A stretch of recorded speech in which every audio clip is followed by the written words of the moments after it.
یہ ایک دوست سوال کر رہے ہیں کہ غسل خانے میں جانے اور نکلنے کا مسنون طریقہ کیا ہے۔ غسل خانہ باتھ روم میں بالعموم صفائی نہیں ہوتی، اس لیے بیت الخلاء فلش کی طرح غسل خانے میں بھی داخل ہوتے وقت پہلے بایاں پاؤں داخل کرنا چاہیے اور نکلنے کے وقت پہلے دایاں پاؤں نکالنا چاہیے۔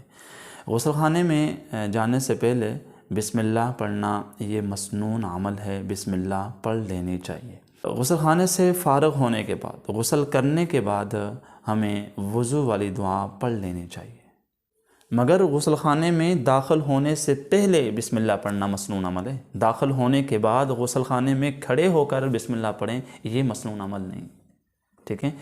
غسل خانے سے فارغ ہونے کے بعد غسل کرنے کے بعد ہمیں وضو والی دعا پڑھ لینی چاہیے۔ اسی طرح دوسرا مسئلہ کہ غسل بیٹھ کر کرنا چاہیے، کیونکہ غسل بیٹھ کر کرتے ہیں تو اس میں پردہ زیادہ ہے، اور روایت سے معلوم ہوتا ہے کہ رسول اللہ صلی اللہ علیہ وسلم بھی اکثر غسل بیٹھ کر کیا کرتے تھے۔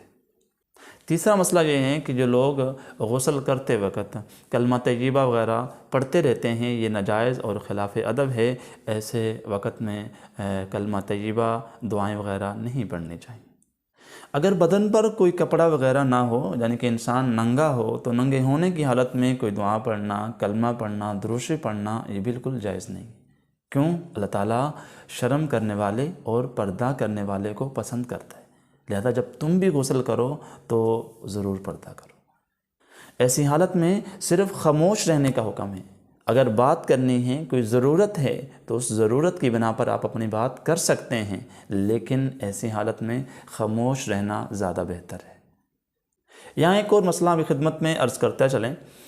اگر کوئی جنبی ہے، یعنی کہ ناپاک شخص ہے، تو کسی برتن میں اس نے پانی لیا ہے غسل کرنے کے لیے، وہ بالٹی ہو، وہ ٹب ہو، تو وہ جنبی ہے، ناپاک ہے، تو ناپاکی کی حالت میں اس نے اپنا ہاتھ اس برتن میں ڈالا، کیا وہ پانی پاک رہے گا کہ ناپاک رہے گا؟ دیکھیں، اگر کوئی شخص ناپاک ہے اور ناپاکی کی حالت میں اس کے ہاتھ پر ظاہری نجاست نہیں لگی ہوئی، تو اس نے پانی میں ہاتھ ڈالا، تو پانی تو پاک رہے گا، لیکن اس پانی سے ہاتھ ڈالنے کی وجہ سے غسل درست نہیں ہوگا، لہذا ہاتھ دھو کر بالٹی میں ڈالیں۔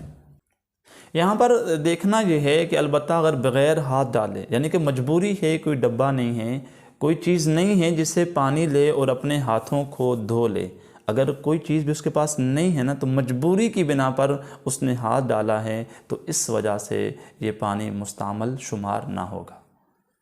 اسی طرح ایک مسئلہ بھی خدمت میں اور عرض کر دیتے ہیں کہ اگر کسی بچے نے پانی میں ہاتھ ڈالا، تو اس بچے کے ہاتھ ڈالنے کی وجہ سے وہ پانی پاک رہے گا یا ناپاک رہے گا؟ دیکھیں، بچے کا اعتبار نہیں ہوتا، بچے نے اگر ہاتھ ڈال دیا ہے تو پانی پاک ہی رہے گا۔ البتہ یہ ہے کہ اگر آپ نے اس کے ہاتھ پر نجاست دیکھی ہوئی ہے تو پھر اس نے ہاتھ ڈال دیا، تو اس وقت یہ پانی ناپاک ہو جائے گا۔ اس لیے دوسرے پانی کے ہوتے ہوئے اس پانی سے وضو کرنا یا غسل کرنا یہ بہتر نہیں ہے، درست نہیں ہے۔ تو بھائی، یہ غسل کے مسائل ہمارے چل رہے ہیں۔